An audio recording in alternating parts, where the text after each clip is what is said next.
Olá, boa noite. Boa noite. Política, futebol e religião não se discute? Hoje o Grande ABC Notícias mostra um lado diferente para este ditado. Vamos entrevistar o polêmico Arthur Moledo Doval, criador do canal Mamãe Falei. Ele é engenheiro químico e decidiu se dedicar a acompanhar a política e tem causado polêmica. No Brasil, presidente Michel Temer troca ministro da Justiça. Sai Osmar Serralho e entra Torquato Jardim. Serralho assume Ministério da Transparência. Envie sugestão de pauta, crítica ou reclamações pelo WhatsApp. Anote aí, 942429397. Hoje é segunda-feira, dia 29 de maio, e o Grande ABC Notícias está começando.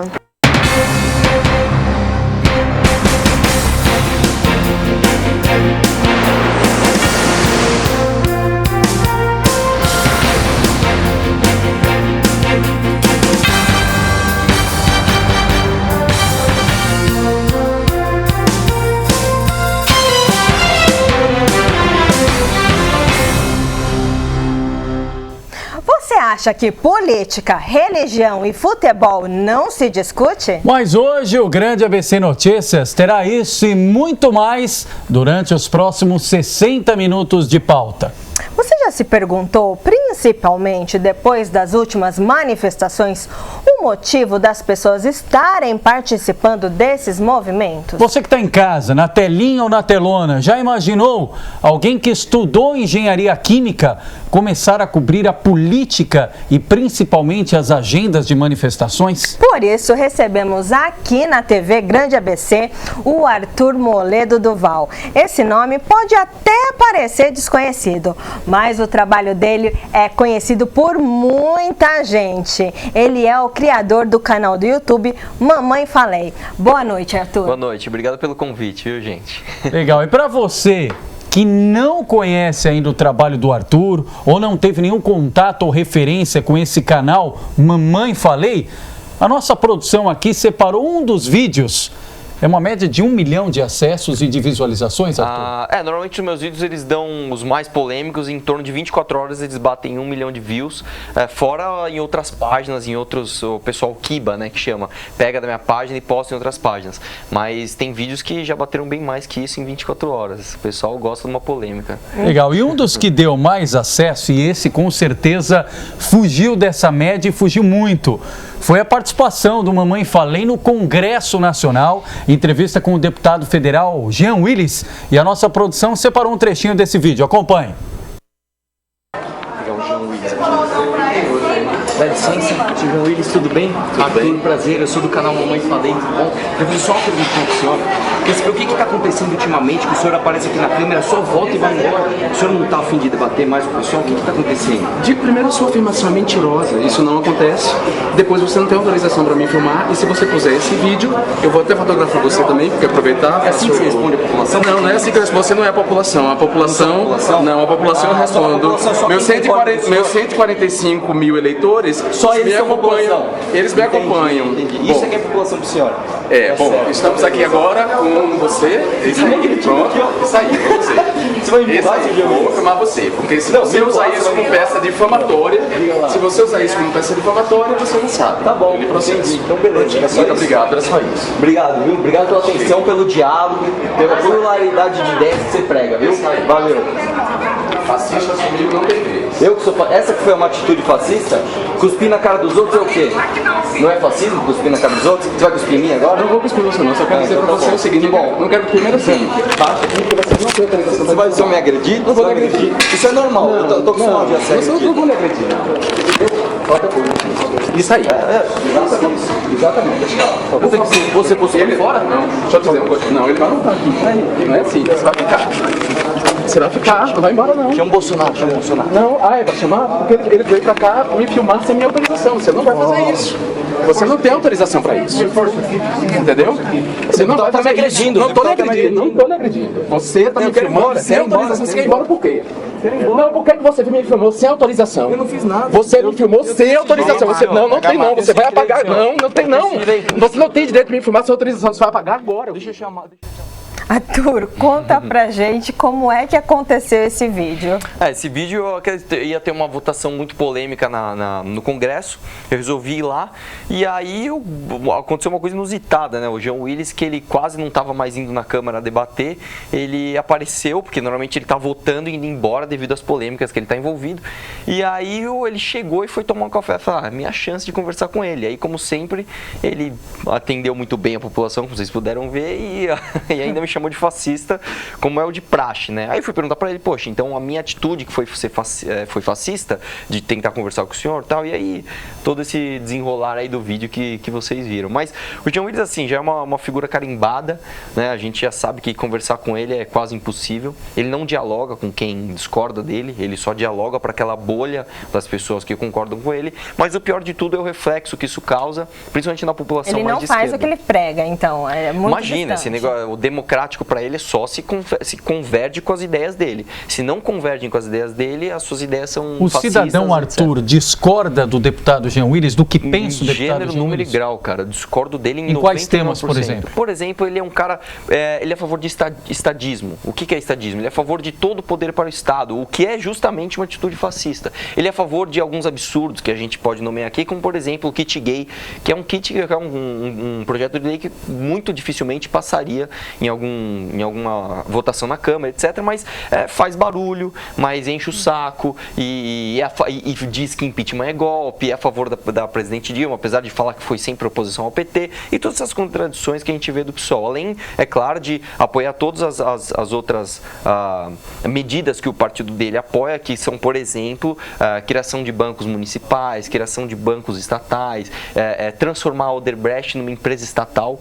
Então, assim, você vê que tem um conluio lá entre a Odebrecht e o governo. Qual que é a solução que o partido dele dá? Não, vamos transformar a Odebrecht numa estatal. Então, quer dizer, eles querem outra empresa estatal na mão dos Mas ali, políticos. até a câmera começa ali, claro, caiu o celular, etc e tal, mas como é que você manteve o sangue frio naquele momento e mais? Chegou até agressão, vias de fato realmente? Não, na verdade, assim, ali, como vocês podem ver, eu dou até uma vitimizada. Ele tá me agredindo, porque é a tática que eles costumam usar. Lógico, ele não me agrediu, ele não chegou a me bater de jeito nenhum, mas ele deu um tapa na minha câmera, ele tentou puxar a câmera da minha mão. Acontece que eu não tava com o celular, eu tava com uma câmera, eu enrolei ela no braço. Então, ele bateu, chegou a cair tudo, mas ele não conseguiu puxar, ele teria que desenrolar do meu braço. Então, eu segurei firme lá e consegui manter o vídeo aí pra pôr na internet, que é uma coisa muito boa. E conta pra gente, assim, como é que surgiu o Mamãe Falei e por que chama Mamãe Falei? Isso é uma coisa que sempre me perguntam. O nome é o seguinte, eu queria criar um canal, na verdade, no YouTube para expor todas as minhas indignações, né, com uma série de injustiças que a gente vê na política brasileira. E aí eu falava só pra câmera e tal, e o negócio não dava tão certo, né, porque as pessoas não viam tanto, não era uma forma tão agradável para passar as minhas ideias. Aí eu resolvi um dia ir na primeira manifestação, que foi quando o Lula foi nomeado ministro da Casa Civil, né? Todo mundo sabe que a Dilma só nomeou ele para tentar fazer ele escapar do juiz Sérgio Moro, dar o Foi uma manobra, né? Dar o foro privilegiado para ele. Bendito foro privilegiado. O bendito foro privilegiado. E aí o pessoal foi pra rua, foi pra Paulista se manifestar a favor da Casa Civil. Eu falei, essas pessoas, elas nem devem saber o que é a Casa Civil. Eu falei, vou lá perguntar pra elas. Peguei minha câmera e fui. E aí lá na hora eu senti que, eu falei, nossa, isso é muito maior do que eu imagino. Muito mais pessoas... Mas aí você chegou lá no meio do burburinho e começou a perguntar para as pessoas. Comecei a perguntar, você é a favor do Lula na Casa Civil? Sou. O que é a Casa Civil? A pessoa não tinha resposta. Eu falei, então peraí, eu já vou perguntar outras pautas que eu discordo, assim, dessa galera mais de esquerda, e fui perguntando uma série de coisas em relação a impostos, em relação ao que eu sou mais conhecido, que é o bendito do FGTS. Você é a favor do FGTS? Sou. Quanto que rende o FGTS? Por que eu não posso pegar o FGTS para mim e fazer render mais na minha mão, se eu sou o trabalhador? Enfim, esse tipo de pergunta. E aí lá mesmo eu comecei a perceber, falei, isso aqui dá muito certo, isso aqui é uma fórmula boa, simples e palpável para você levar informações para maior número de pessoas. Aí fui lá, fiz o meu vídeo, editei direitinho, deixei um tempo agradável, pus no YouTube e começou a dar muito mais certo do que eu esperava. Em relação ao nome, é porque eu queria um nome descontraído, queria um nome engraçado, que não passasse um ar pesado de um site muito sério. Então eu falei, eu vou criar um nome aqui engraçado. E aí eu pensei, como meu canal é de questionamento, é de questionar as coisas, qual que é a primeira pessoa na tua vida que você questiona uma coisa inconveniente? Normalmente não é a sua mãe. Então eu falei, vou pôr aqui Mamãe Falei, e o nome pegou, foi uma coisa que deu muito certo. E quando você foi para as ruas entrevistar essas pessoas e perguntar, você sabe o que é isso, o que é aquilo? Você chegou à conclusão que elas estavam lá para manifestação, mas elas simplesmente não sabiam o porquê? Ou você acha que elas são vítimas de uma manobra política? Eu acho que assim, na verdade é uma combinação dos dois. A maioria das pessoas que estão em manifestações, eu não acho que são pessoas desonestas, eu não acho que são pessoas más. São pessoas que até têm boas intenções, querem ver um país melhor, querem realmente o bem para o próximo.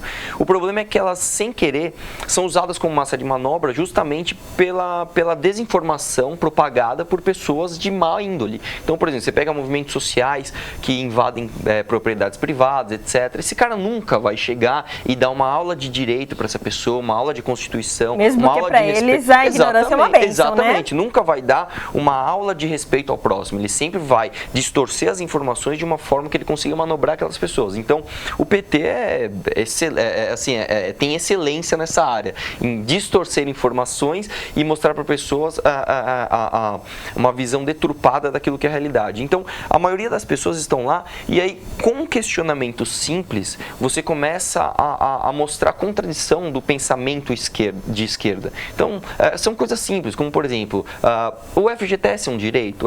Então, por que ele é obrigatório? Se é um direito, por que é obrigatório? Por que ele é compulsório?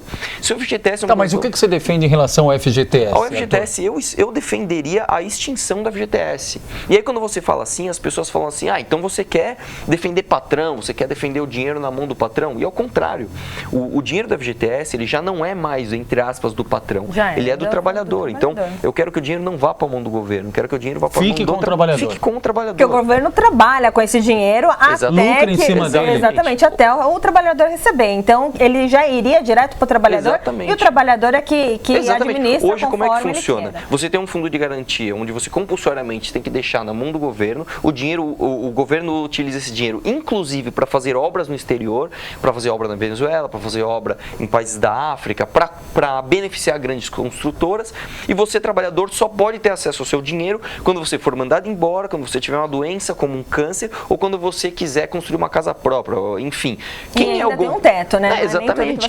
Quem é o governo para dizer como você vai gastar o seu próprio dinheiro? Então, eu sou a favor da diminuição do Estado na vida das pessoas, inclusive nas partes econômicas. Olha, Arthur, quero já agradecer a todo mundo, são quase 2.000 pessoas nos acompanhando nesse momento ao vivo, só nas redes sociais, sem falar no pessoal do canal 3 da NET, e diversos comentários. Infelizmente nós não vamos conseguir citar todos, mas na medida do possível, Amanda e eu vamos atualizando aqui.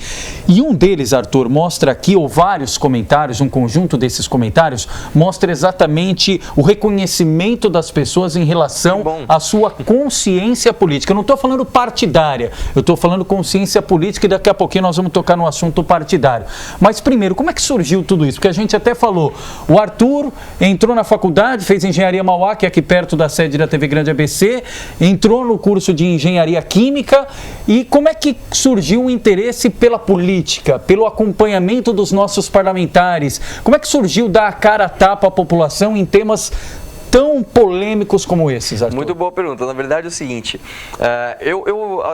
quando eu era jovem, né, quando eu era adolescente, na minha época não existia tanta essa polarização do Brasil, não existia tanta politização, as pessoas não ligavam para esse negócio de direita, esquerda, isso não existia. Então eu por estar sempre naquela realidade de escola, etc., eu me considerava um jovem de esquerda. Eu achava que o governo era algo justo e deveria existir para justamente cobrar impostos e distribuir as riquezas do mais rico para o mais pobre.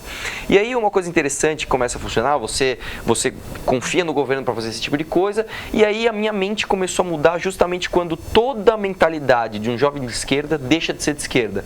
Quando eu comecei a trabalhar, é assim que funciona, você começa a trabalhar, você começa a falar, o governo não é tudo isso que me conta. contam, né? O governo não é bem assim como funciona. E aí eu comecei a ver uma série de absurdos, eu falei, meu, eu preciso fazer alguma coisa. Sabe aquele negócio? Você vai dormir, você fala, putz, meu, preciso fazer alguma coisa, mas fazer o quê? Fazer o quê? E aí hoje, com a internet, a gente tem uma ferramenta muito poderosa, muito democrática, porque realmente você pode pôr um vídeo lá e de repente todo mundo se interessar. Tá, mas até fazer o primeiro vídeo, você cobria a sessão de Câmara, você ia no Congresso, discutia de política em casa. Eu discutia, eu conversava bastante com a minha família, com a minha mãe, com meu pai sobre política, mas eu nunca fui um leitor assíduo de jornal, eu nunca fui um cara ligado realmente nas notícias, a não ser dentro da esfera do meu trabalho. Então, como meu pai tem uma microempresa, eu trabalhava com ele lá e começava a tentar entender as forças que regiam a nossa empresa a ser daquele jeito. Então, por exemplo, a gente precisa pedir um alvará. O que é um alvará? Como que funciona um alvará? Bom, tudo bem, agora teve uma fiscalização. O que é essa fiscalização? É do quê? Bom, tudo bem, agora a gente tem que pagar uma DARF, que é um imposto. O que é esse imposto? Ué, mas eu já estou pagando um imposto sobre... Aí começa a se falar, mas por que tem tanto imposto, etc. E aí eu comecei a entender a origem das coisas, né? Por exemplo, por que a gente paga ICMS? O que é ICMS? Deixa eu ver o que é esse bendito ICMS. Legal. Agora no final do mês eu tenho que pagar CSLL, Contribuição Social sobre Lucro Líquido. O que é esse bendito? Mas além disso eu ainda tenho que pagar IRPJ. ISSQN, é tanta sigla, né? É tanto Exatamente. Então, por causa dos impostos, eu fui obrigado a entender o que estava acontecendo. Está na disputa, né? O que tem mais no Brasil? Se é número de partido ou número de imposto, né? E número de imposto ganha. E aí eu comecei a ficar indignado com isso, e aí eu comecei a me interessar mais para saber quão absurdo era a legislação brasileira, e aí através disso eu comecei a me interessar por política. Então foram os excessos de impostos que me levaram a questionar a origem dos impostos e assim me interessar por política, que é da onde eles vêm. Tá, e você é filiado a algum partido político ou não? Não, eu não tenho nenhuma filiação. Nunca foi filiado? Nunca fui filiado, nunca tive nenhum partido que representasse a totalidade das minhas ideias. Eu fui formando a minha ideologia a partir das coisas que eu lia, não vinculadas a partidos, a própria academia, alguns livros de teóricos. E aí como você começa a acompanhar noticiário e tal, e você vai realmente vendo que na prática algumas teorias fazem mais sentido do que outras, e eu descobri que eu era um liberal. Falei, bom, eu me identifico muito com a ideologia liberal clássica, e hoje em dia a gente, né, no cenário que a gente tem hoje, nós não temos praticamente nenhum partido com ideologia pura liberal, mas de qualquer forma eu ainda não me filiei a nenhum partido, mas pretendo fazer isso porque em 2018 tem eleições e eu pretendo me candidatar, pretendo entrar na política, e infelizmente aqui no Brasil a gente só consegue entrar na política se for por um partido, algo que eu também sou contra. Sou a favor da candidatura independente, avulsa, que a gente não tem hoje aqui no nosso país, mas acho que seria de grande valia para todo mundo. Importante, Arthur. Primeiro, muita gente perguntando, quantos anos você tem, Arthur? Tenho 30. 30 anos o Arthur já tem. Perfeito. Outra pergunta, Arthur. Isso é quase que senso comum e a gente procura sempre fugir do senso comum, mas nesse ponto é válido. Muita gente falou assim, o Arthur pensa assim agora. O Arthur é ideológico, tem um olhar perante a sociedade, um olhar coletivo, vai ser candidato como a gente defende aqui, porque é muito fácil você fazer o diagnóstico na tua casa. Político é tudo corrupto, é tudo ladrão, só que você não move uma palha para fazer diferente, seja para os seus filhos, para os seus netos e para as futuras gerações. Mas o Arthur, sendo eleito deputado, vai ser mais um entre os quase 100 deputados na Lesp ou entre os 513 lá de Brasília, os deputados federais. Como é que você pode fazer a diferença num sistema que já está corrompido? Uma excelente pergunta. Eu acho que é o seguinte, as pessoas têm a mania de achar que a política é um ente supremo e tudo que ela toca não presta mais. Vira lepra. Exatamente. Inclusive, eu até falo para vocês aqui. Normalmente, uma pessoa que vem de uma família trabalhadora, quando uma pessoa fala assim, poxa, mãe ou pai, eu quero entrar na política. Normalmente os pais falam assim, mas meu filho, por que você vai se meter com isso? Você é trabalhador, você estudou, por que você vai me meter com isso? E aí eu te falo, tem pessoas falando justamente o contrário. Se você pegar, por exemplo, a família do Renan Calheiros, se você pegar a família do Eduardo Cunha, se você pegar a família do Lula, esses caras estão falando justamente o contrário dos seus filhos. Olha, filho, você nunca sai de perto da política, porque a política dá muito lucro para nós. Então, enquanto pessoas boas não se aproximarem da política, a gente realmente não muda nada. Já tem gente perguntando se você for eleito, se você vai abrir mão do salário. Do salário todo não, porque eu preciso viver. Mas uma das minhas propostas vai ser justamente a diminuição do custo do gabinete, incluindo o meu próprio salário, porque eu acho um absurdo. Vai defender que reduz o salário do deputado. Com certeza. Eu quero entrar com uma proposta, inclusive, real. Não é eu vou diminuir um pouquinho. Não, eu vou entrar com uma proposta de diminuição de no mínimo X% no custo do meu gabinete. É algo que eu ainda vou estudar, mas com certeza eu tenho que fazer uma proposta e tenho que cumprir, né? Porque não adianta também você só falar e chegar lá você não fazer nada concreto. Então, assim, voltando a esse assunto da política, do entrar na política, você só tem duas maneiras de mudar a realidade que está ao seu redor. Ou você pega em armas e mata todo mundo que discorda de você faz uma revolução. O pessoal gosta muito disso na Venezuela, gosta muito disso em Cuba. A gente tem o exemplo da Revolução Russa, que foi assim. Ou então você vai pelo caminho mais difícil, que é o caminho da política. Você convence as pessoas de que a sua ideia é melhor e se elege e muda isso através de uma maneira civilizada. A gente até usa muito uma frase aqui, Arthur, que é o seguinte: respeito aquele que não gosta de política, mas quero que saiba que será comandado por todos aqueles que gostam. Sim. Não tem nenhum outro meio hoje, ou se tiver a presente, que você consiga transformar a vida das pessoas, social, economicamente, ou qualquer outro aspecto, ou qualquer outro ponto, que não passe pela política. Você vai no supermercado, o preço variável da taxa Selic, o que for, é uma decisão política. O trânsito que você fez para sair do Tatuapé, vir até aqui a região do ABC, o limite de velocidade nas vias, é uma decisão política. Enfim, tudo que a gente faz passa por uma decisão política. Então, se a política é algo inerente às nossas ações diárias, você tem duas opções. Ou você vira à margem e refém de tudo que decidem por você, sejam bons ou maus políticos, ou então você tenta entrar e mudar o sistema que aí está. Exatamente, é exatamente assim que eu penso. E como eu falei, hoje em dia a gente tem uma ferramenta que ela é extremamente poderosa, ela mudou a realidade do mundo e mudou a nossa realidade aqui do Brasil, né? Hoje em dia eu posso até falar que as pessoas sabem quem são os 11 ministros do STF e não sabem não sabe a escalação da nossa seleção de futebol, o que é uma coisa, a meu ver, extremamente positiva. As pessoas estão se informando mais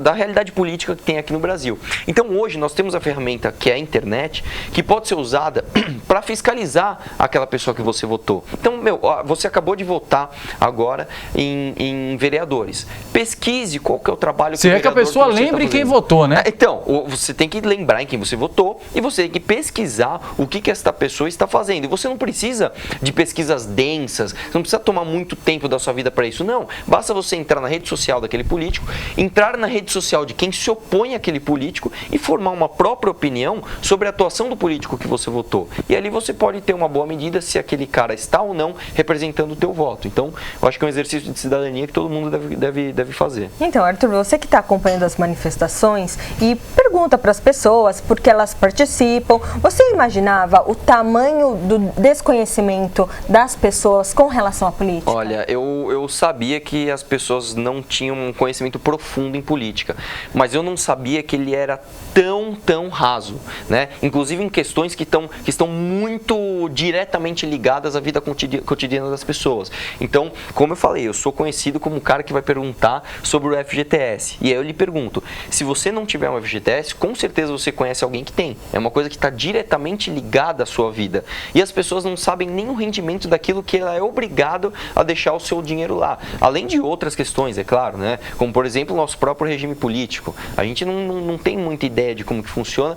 Então, assim, eu acho que é muito complicado você levantar uma bandeira, vestir uma camiseta, bater no peito com todo orgulho, com todo amor, de uma coisa que você não conhece nem a superfície, né?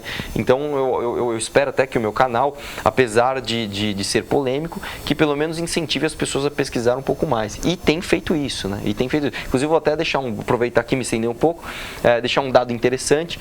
Desde que eu comecei em manifestação perguntar do FGTS, se você for no Google Trends, que é ele enumera a quantidade de pesquisas por uma palavra ou por uma expressão, a expressão quanto rende o FGTS deu um pico depois que eu comecei a perguntar para as pessoas nas manifestações o quanto rendia o bendito do FGTS. Então, quer dizer, o FGTS, que é algo criado lá em 1966, no governo militar, nunca foi tão pesquisado quanto agora que um doido pegou uma câmera e foi perguntar na rua para as pessoas se elas sabem o que é.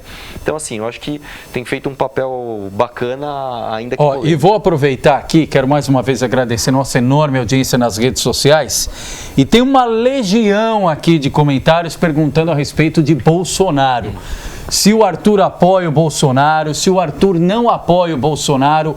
Antes dele falar aqui ao vivo no estúdio, a produção me informa Você entrevistou o Bolsonaro, né, Arthur? Já tive a oportunidade de cruzar com ele nos corredores do Congresso. Ele foi muito atencioso, muito gente fina comigo, parou, me deu uma entrevista. Acho que o meu vídeo tem, 15 minutos. A gente teve um bate-papo bacana. Isso, nós vamos soltar um trechinho desse vídeo, antes do Arthur comentar o que acha de Bolsonaro, das ideias de Bolsonaro, se Bolsonaro seria um bom nome para presidir o Brasil, enfim.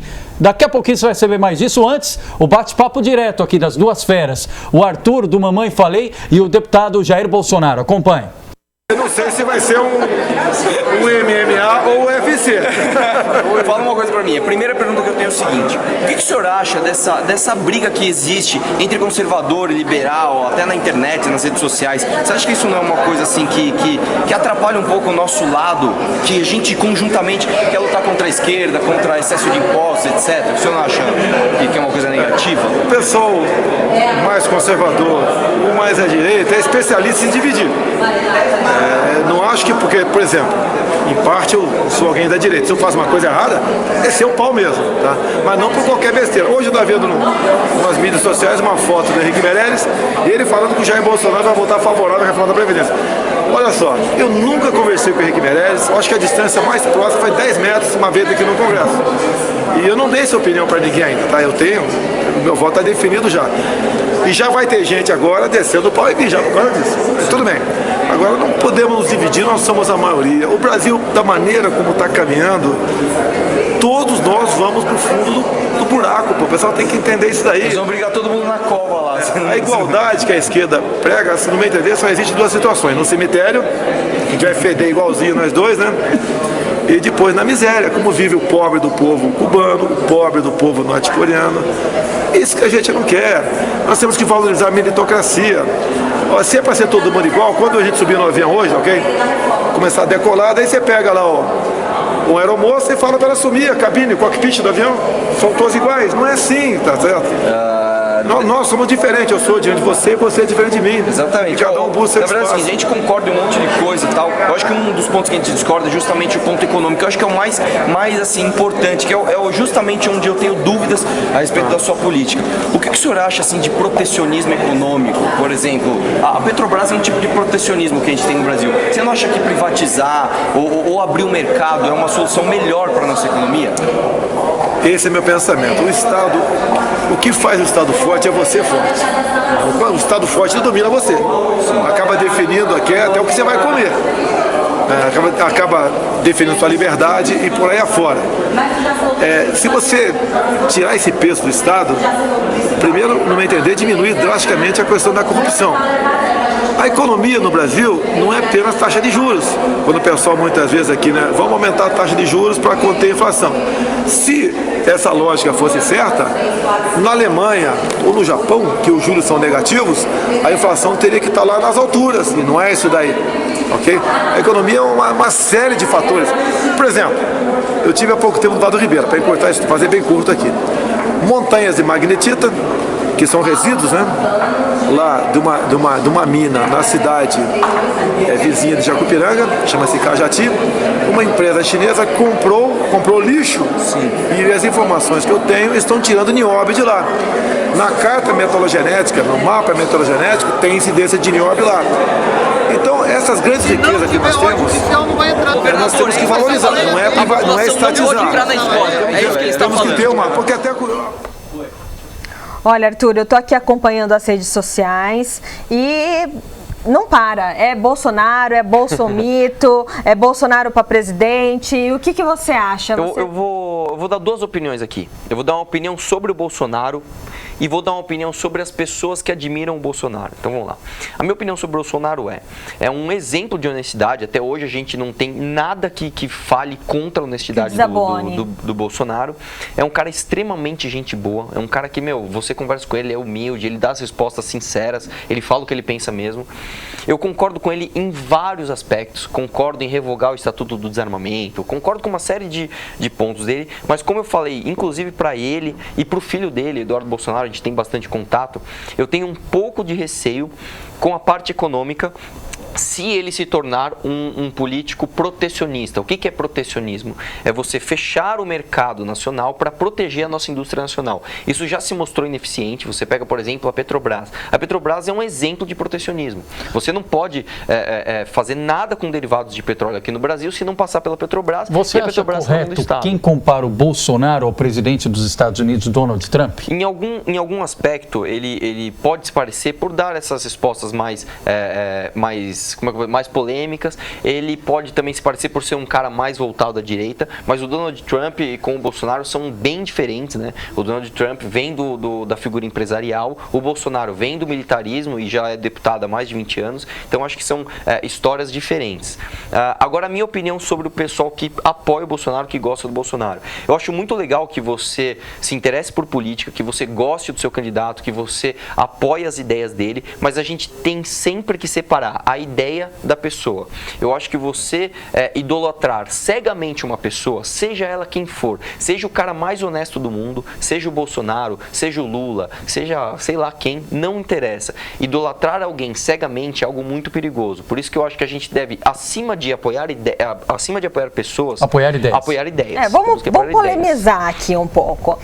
Gente boa por gente boa, Bolsonaro é gente boa, Lula também é gente boa, né? Então, você acha que o Bolsonaro ele tem projetos consistentes para ser um presidente do país? Olha, eu acho Visto que já aconteceu com o Lula, gente boa por gente boa, mas sim. Tem um projeto. Comparar o Bolsonaro sólido com o Lula é bem complicado, porque assim, o Lula é uma figura extremamente desonesta. O Lula, eu nem sei pessoalmente. Mas é carismático, isso a gente não pode negar, né? Então... Falar carismático é uma coisa, agora gente boa é outra. O Lula, assim, ele pode até ser carismático, eu não conheço nem ele, nem quem conheça ele pessoalmente, mas em questão de simpatia, eu acho que pode até ser parecido. Mas visto que está em primeiro lugar na pesquisa. Sim, mas ele também tem o maior índice de rejeição, ele tem 65% de rejeição. E o Bolsonaro vem como segundo nome mais lembrado. Sim, né? Primeiro eu Lula, acredito depois que o Bolsonaro é muito mais forte do que o Lula, não só eleitoralmente, mas até por força de caráter. Eu acredito que o Bolsonaro seja, até hoje pelo menos o que a gente sabe dele, é que é um exemplo de caráter. A questão é, quais são as ideias que o Bolsonaro vai apoiar? Em termos de pautas comportamentais, eu estou um pouco afinado com o Bolsonaro, eu estou convergindo com as ideias dele, por exemplo, como essa que eu já citei, da revogação do Estatuto do Desarmamento. Sou totalmente a favor da revogação do Estatuto do Desarmamento. Onde pega, pelo que você mesmo questionou o deputado Bolsonaro na entrevista, no ponto de vista econômico. O que ele faria diferente do que está hoje na economia? Então, eu não sei. Até hoje ele não deu essa resposta de maneira extremamente clara. O que eu já perguntei para ele várias vezes, inclusive nesse vídeo, é se ele é totalmente a favor da privatização da Petrobras, e ele não deixou claro nem que sim, nem que não. Eu sou totalmente a favor da privatização da Petrobras e da desregulação de mercado. São duas coisas que combinadas elas dão certo.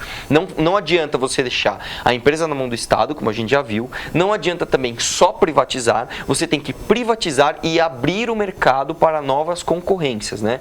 Então, assim, até hoje o Bolsonaro não deixou claro qual que é a política econômica dele. Eu espero, sinceramente, que seja uma política econômica menos protecionista e mais liberal, mais de abertura de mercado.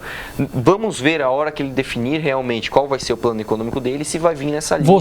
Você apoiaria a candidatura de Bolsonaro à presidência da República? Aquela velha história. Eu apoiaria boas ideias. Se ele vier com boas ideias, eu acho que ele é uma pessoa honesta o suficiente para representar as boas ideias. Mas até esse momento, ele é o nome que mais apresenta essas boas ideias? O que mais apresenta essas ideias, eu acredito assim, muito se fala no João Dória, que é o prefeito de São Paulo. Temos um outro bom exemplo também, que é o prefeito de Porto Alegre, Nelson Marquesan. São duas pessoas que não podem ser rotuladas como liberais, tá? Não concordo 100% com tudo que essas duas figuras fazem, mas são pessoas que economicamente estão mais próximas do que eu acredito, que é a privatização de tudo e a abertura de mercado, como eu já deixei claro. Então, assim, eu acho que isso é prioridade absoluta para o Brasil voltar a crescer, voltar a ser um país sério, voltar a ser um país economicamente atrativo para novos investidores. Isso, antes de continuar aqui nas redes sociais e tudo, ainda no tema Bolsonaro, para quem não conhece nem as propostas e nem o dia a dia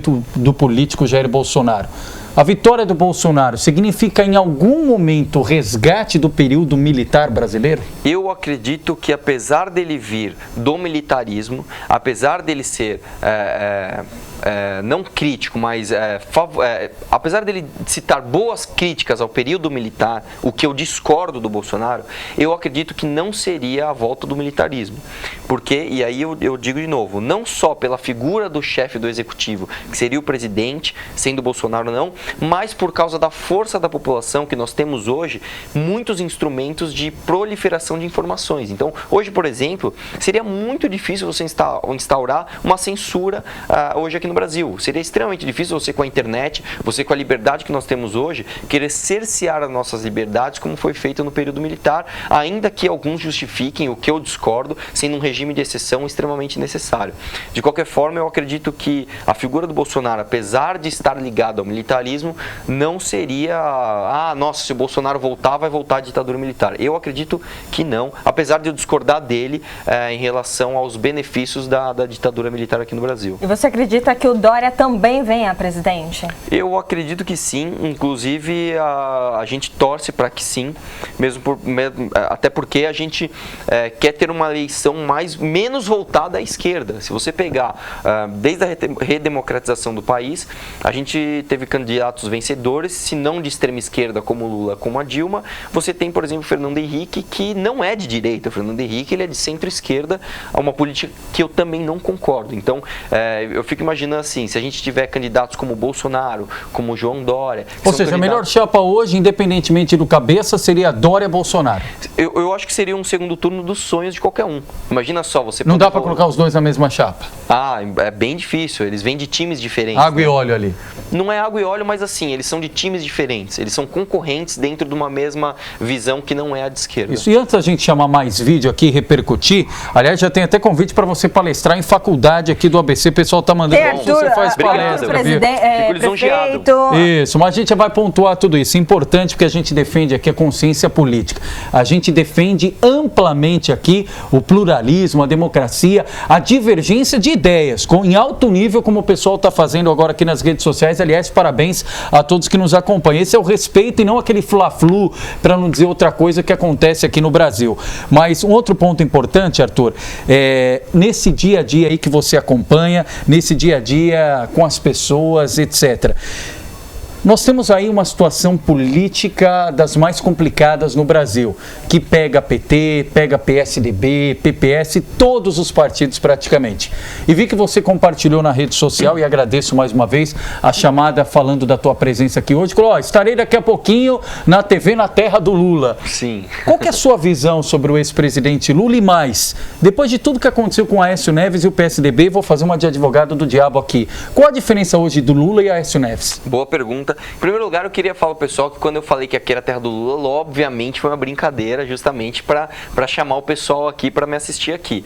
Eu sei que o ABC é uma terra de pessoas boas, trabalhadores, inclusive um cara que eu gosto muito, que é o Danilo Gentili, ele vem do ABC. Então, assim, foi uma brincadeira. Tá? E só para explicar rapidamente, que a gente tem uma audiência rotativa muito grande aqui hoje, para quem não conhece o ABC até antes de 2016 era uma região, até por conta do berço sindical, berço do PT, chamado Cinturão Vermelho. O PT chegou a comandar 5 das 7 cidades aqui do ABC. O ABC é formado por Santo André, São Bernardo, São Caetano, Diadema, Mauá, Ribeirão Pires e Rio Grande da Serra. Quase 3 milhões de habitantes. Hoje, nenhuma cidade do ABC é comandada pelo PT. São Bernardo, terra onde vive o ex-presidente Lula, é comandada pelo PSDB de Orlando Morando. Santo André também é comandada pelo PSDB de Paulo Serra. São Caetano do Sul, onde a gente faz entrevista nesse momento por José Eurico Júnior. Nós temos também a cidade de Diadema, comandada por Lauro Michels, que é aliado do PSDB, foi do PSDB já. Mauá, comandada por Átila Jacomussi, do PSB. Ribeirão, pelo PSB também, de Adler Kiko Teixeira. E Rio Grande da Serra, por outro tucano, Gabriel Maranhão. Ótimo. Bom, voltando à pergunta, qual que é a diferença do Aécio Neves para o Lula? Eu acho que, se a gente for responder de uma forma extremamente curta e simples, eu acho que é a cor da camiseta.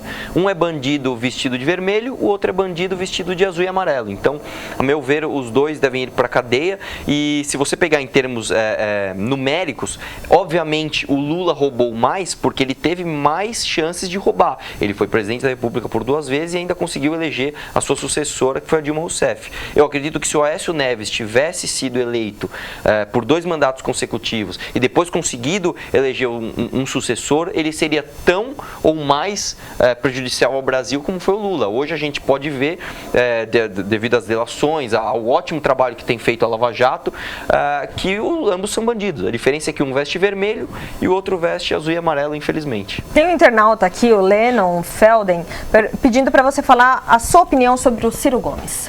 Bom, o Ciro Gomes é o seguinte, cara, eu acho que ele é a maior ameaça que a gente tem hoje da esquerda, porque com a esquerda órfã de representantes... Maior ameaça colocando o Lula no cenário ou sem Lula no cenário? Colocando o Lula no cenário, porque o Lula tem muita rejeição, e o Lula é um cara que, ele, apesar de carismático, ele nunca foi um cara esclarecido, e hoje, por conta da internet, a gente tem como buscar rapidamente as contradições do Lula. Ele, em depoimento a um juiz federal, chega a dizer que o juiz federal é que era responsável por 600 milhões de desempregados. Então, um cara desse, rapidamente, você dá um Google, você vê que os 600 milhões estivessem desempregados, a gente estaria fazendo o quê? Estaria todo mundo de volta aí das cavernas sem nenhum emprego. O cara tá louco. Então, assim, eu acho que o Ciro é uma ameaça mais forte, porque apesar do discurso mais politizado, apesar dele vir com uma quantidade de conhecimentos maiores, ele defende exatamente as mesmas ideias que o Lula defende com o seu esquerdismo. Ele defende um Estado interventor, um Estado desenvolvimentista, coisa que já se provou ineficiente ao redor de todo o globo. Não existe país, não existe lugar no mundo, em período algum da história, em que as ideias defendidas pelo Ciro Gomes deram certo. Não acredite em mim, por favor, pesquise e você vai ver. Me mostre um exemplo de um país ou de algum lugar, alguma região na história do mundo em que, com as ideias estatistas do Ciro Gomes, com o Estado forte, desenvolvendo, imprimindo dinheiro, etc., tenha-se tido um êxito econômico. Não existe. E qual é o político que você usa como referência? Olha, é uma pergunta muito complicada, porque hoje eu não conheço praticamente nenhum político da velha guarda, vamos dizer assim, que represente em totalidade as ideias liberais que eu defendo. O que a gente tem são alguns políticos jovens, que inclusive se elegeram agora em 2016, com ideias liberais muito parecidas com as minhas. Eu posso citar nomes mais conhecidos, como por exemplo João Dória, que eu não concordo com tudo dele, mas eu concordo em grande parte. Mas é um estilo que te agrada. É um estilo que me agrada, como eu citei também anteriormente, o prefeito de Porto Alegre, Nelson Marquesan, e alguns vereadores mais jovens que entraram e que eu acho que têm feito um bom trabalho. A gente tem um exemplo aqui em São Paulo, o vereador apoiado pelo MBL, Fernando Holliday, entrando com ideias liberais, ideias novas, que eu apoio totalmente. Por exemplo, ele criou um projeto chamado Revogaço. O que é o Revogaço? Revogar leis inúteis. Só para você ter uma ideia, na cidade de São Paulo a gente tem, vou dar um exemplo aqui de uma lei inútil. A gente tem uma lei que regula a densidade da massa do pastel vendido em feira.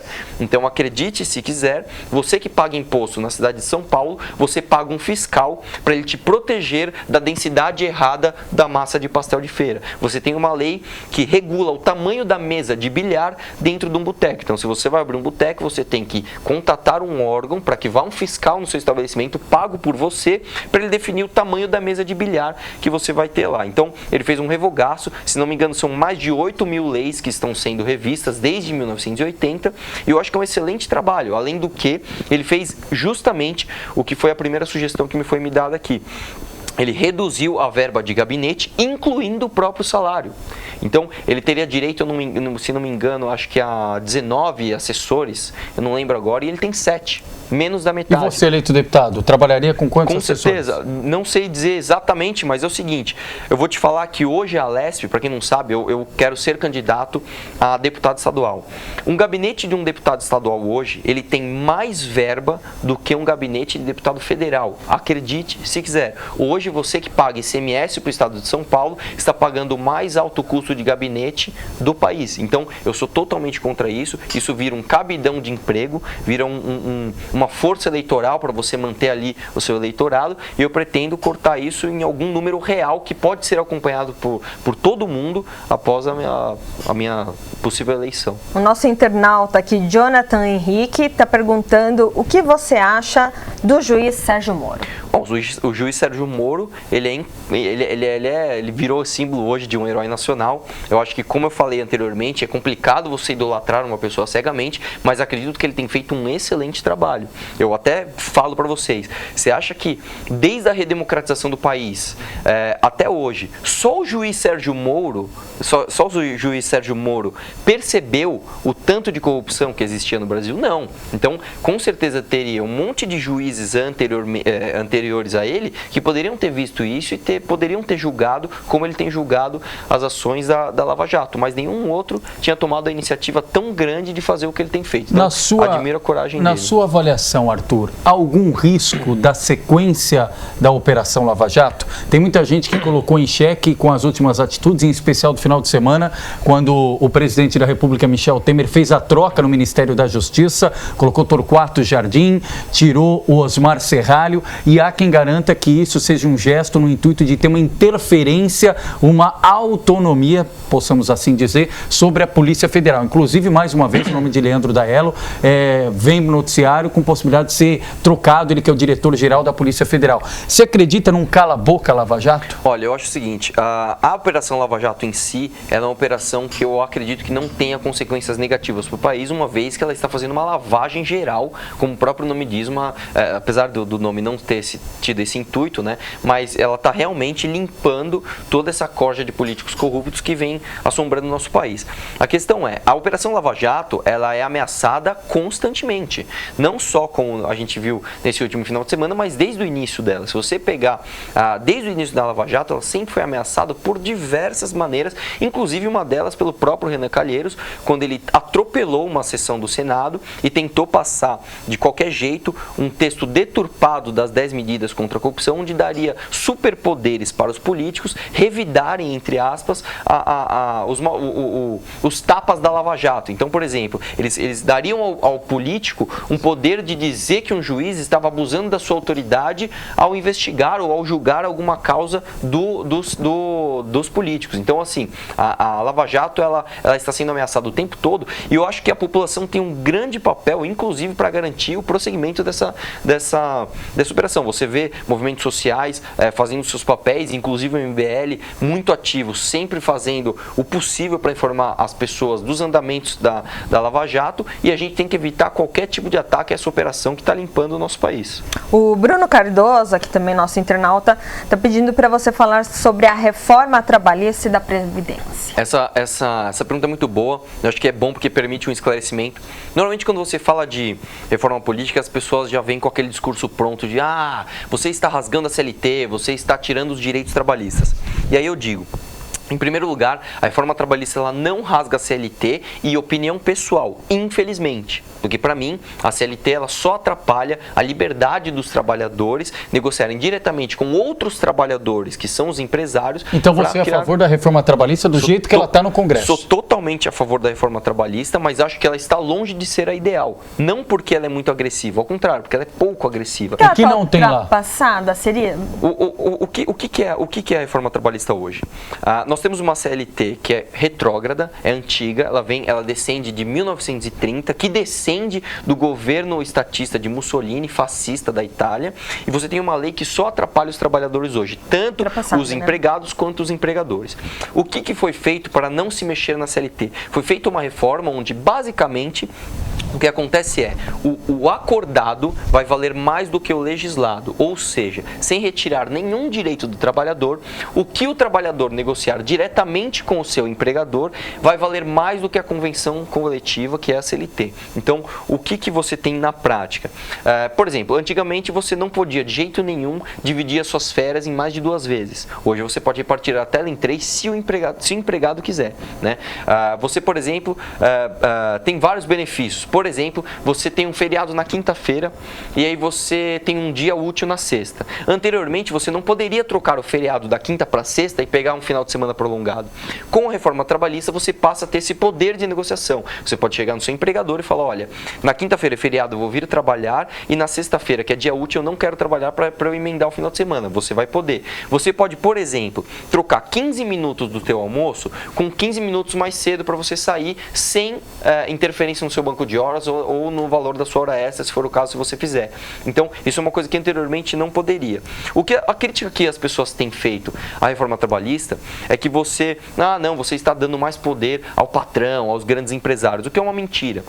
Em primeiro lugar, a maioria dos empresários aqui do Brasil, eles são de pequeno porte. 80% das empresas aqui no Brasil não são gigantes, são pequenas empresas. É o tiozinho da esquina, é o tiozinho do mercadinho, é o dono da padaria, é assim. Esse cara também é trabalhador, né?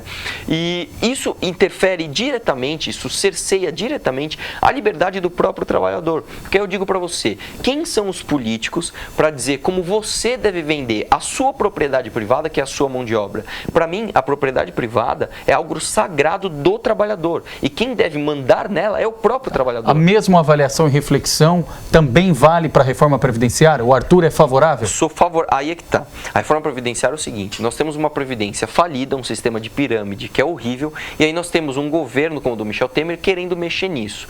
Que ele queira mexer na previdência é algo positivo, mas a proposta que ele apresentou não é satisfatória. A proposta da previdência apresentada pelo Michel Temer não mexe na previdência de maneira estrutural. Ele simplesmente afunila o topo da pirâmide. O MBL, que é um movimento de rua muito importante, apresentou a sua própria reforma previdenciária como um aditivo dessa reforma, que é uma reforma que muda estruturalmente a previdência pública. Então, você põe todo mundo na mesma regra, inclusive os políticos, os juízes, todo mundo se aposentando exatamente igual. Não tem mais essa de privilégio. Privilégio para militar, privilégio para professor, privilégio para senador. Não, põe todo mundo na mesma regra e a gente então espera que esse aditivo passe pela comissão e seja aprovado e passe depois para votação para ser aprovado.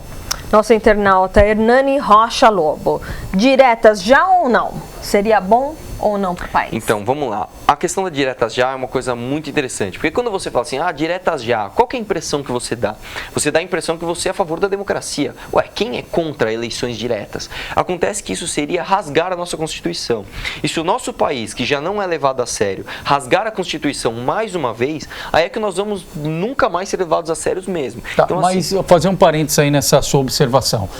Se o presidente Michel Temer não se permanecer no cargo, renunciar, impeachment, a chapa ser cassada no julgamento do TSE que vai acontecer no mês que vem. Sim. Do jeito que está o escândalo e o envolvimento dos políticos no Congresso, o Congresso, mesmo respeitando a Constituição, teria legitimidade e teria transparência suficiente para eleger o próximo presidente da República? Querendo ou não, o Congresso que está aí foi democraticamente eleito, infelizmente, né?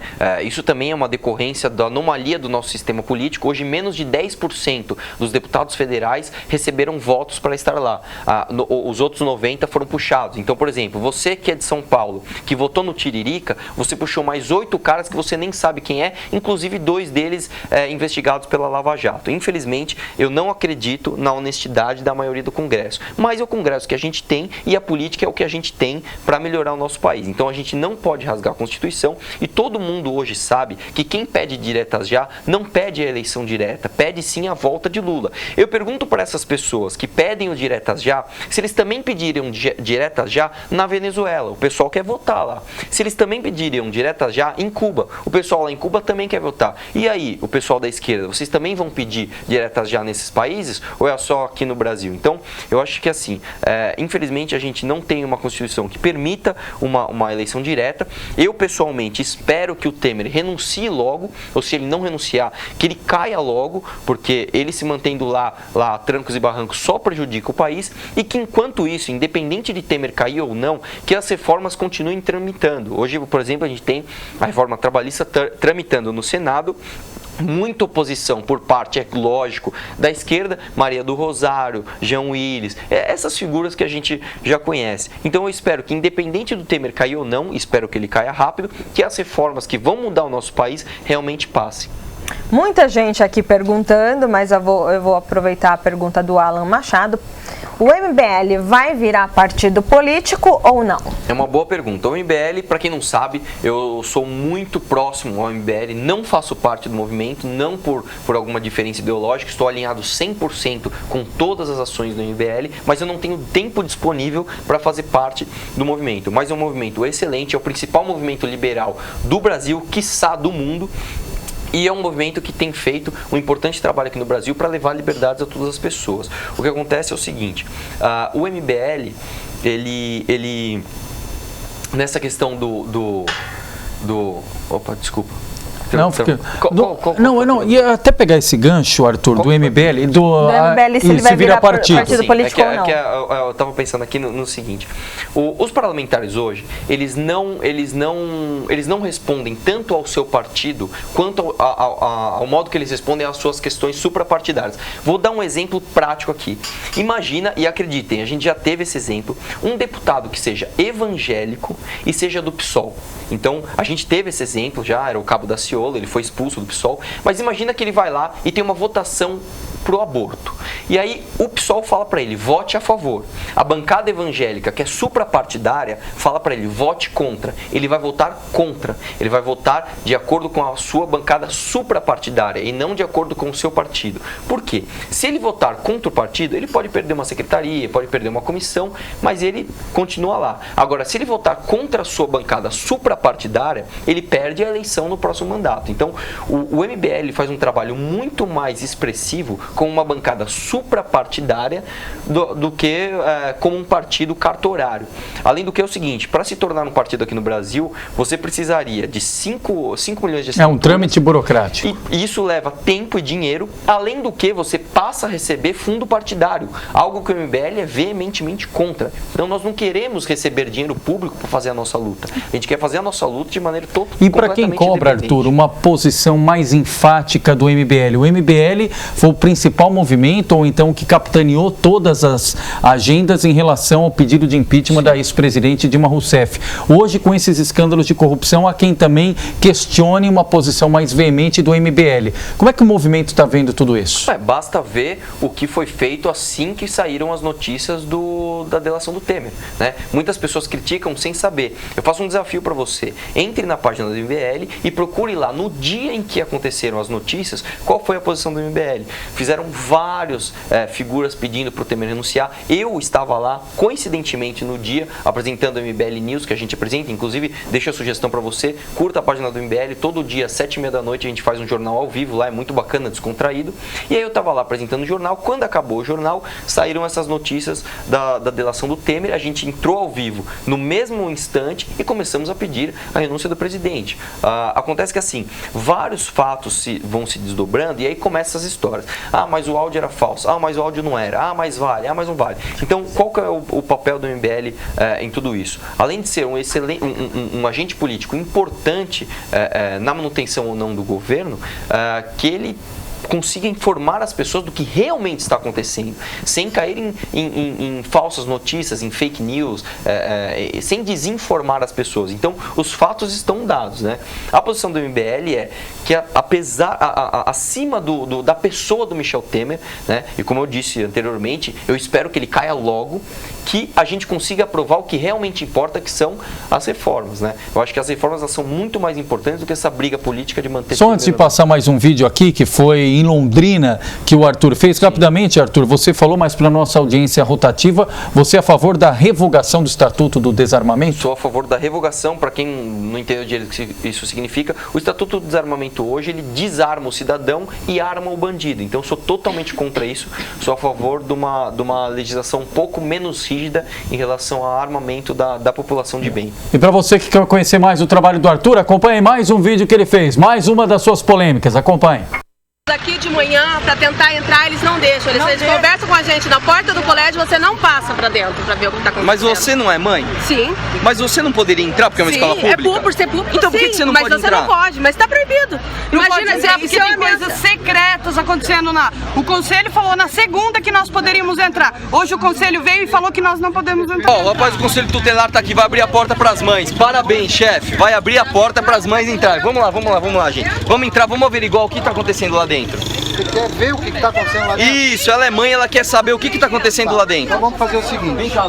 Há uma ata deles. Se eles concordarem, vocês podem entrar. Então quem decide se as mães podem ou não entrar são os alunos. Assembleia. São os invasores. São os invasores. Assembleia. Invasores, isso não é a Assembleia vale mais do que a lei. A Assembleia vale mais do que a lei. Elas têm o direito de entrar aqui, eles não têm o direito de paralisar elas entrarem. Se não tiver ordem judicial, não vai entrar. Governador, é isso que ele está falando. A população não pode entrar na escola. É isso que ele está falando. Governador, o que de tão secreto acontece aí dentro que os pais não podem entrar? Nós queremos entrar. A minha filha tem que estudar. Estou contra a ocupação, eu acho que as crianças têm, os adolescentes têm o direito de estudar. E se não está acontecendo nada lá dentro, não tem o porquê ele estar proibindo a gente de entrar.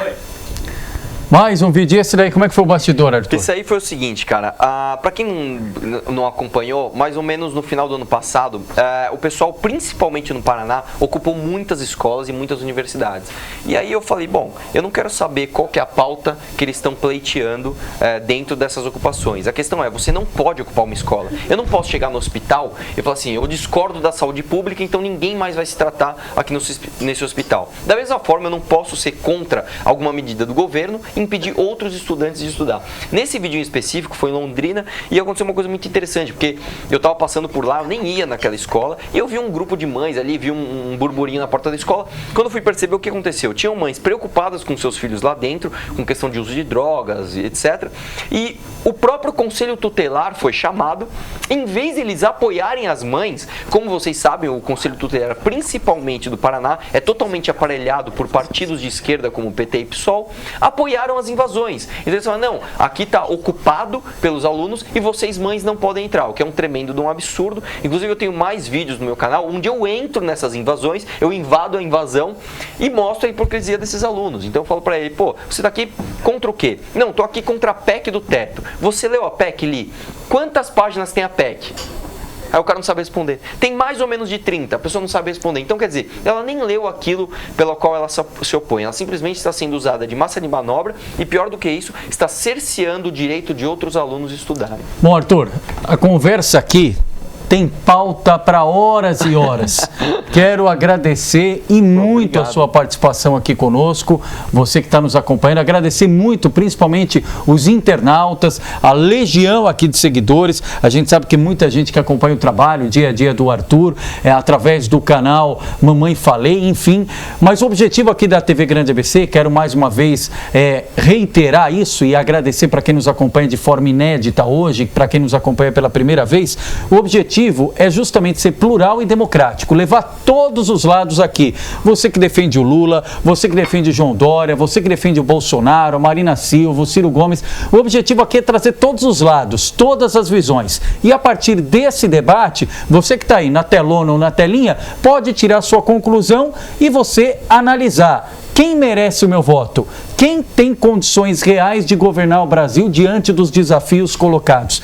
Esse é o nosso objetivo. Somente tendo conhecimento é que você vai conseguir formar a sua opinião e fazer o melhor voto, né, na urna eletrônica. Sem dúvida alguma. E Arthur, aqui tem temas variados. Tem muita gente perguntando de urna eletrônica, voto no papel, credibilidade e legitimidade das urnas. Enfim, assunto aqui é o que não falta. Mas até devido ao nosso relógio que é implacável, quero mais uma vez agradecer. Pena de morte. Quero aproveitar também, o Arthur teve hoje pela manhã na Rádio ABC, Rodrigo Rocha da Rádio ABC presente aqui nos bastidores também, quero agradecer. Rodrigo, obrigado, participou desta agenda também, o espaço está aberto para voltar, tanto aqui o Arthur, o Kim Kataguiri, o Fernando Holliday, os integrantes do MBL, aqueles que são contra também, espaço aberto aqui, democrático, só fazer contato conosco, o objetivo é esse.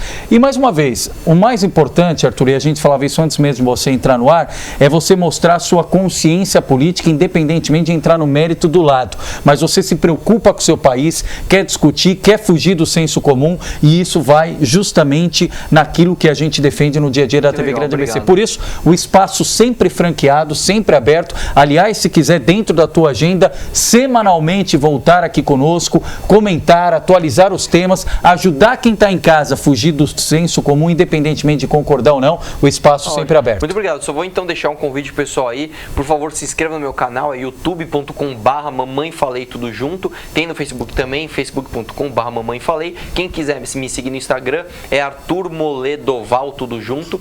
E é isso aí, vamos questionar tudo. Arthur, muito obrigada pela presença. Leandro, muito obrigada pela parceria de todos os dias. Aos nossos internautas que hoje esteve aqui em peso participando conosco, muito obrigado, que deixa o nosso jornal muito mais interativo. E aguardamos vocês amanhã às 19h30 aqui na TV Grande ABC. Muito obrigada e boa noite a todos. Obrigado. Em breve, Bolsonaro aqui também para todo mundo. Vamos saber o que pensa o Bolsonaro e aí vamos trazer de volta o Arthur para questioná-lo também. Obrigado, pessoal. Boa noite.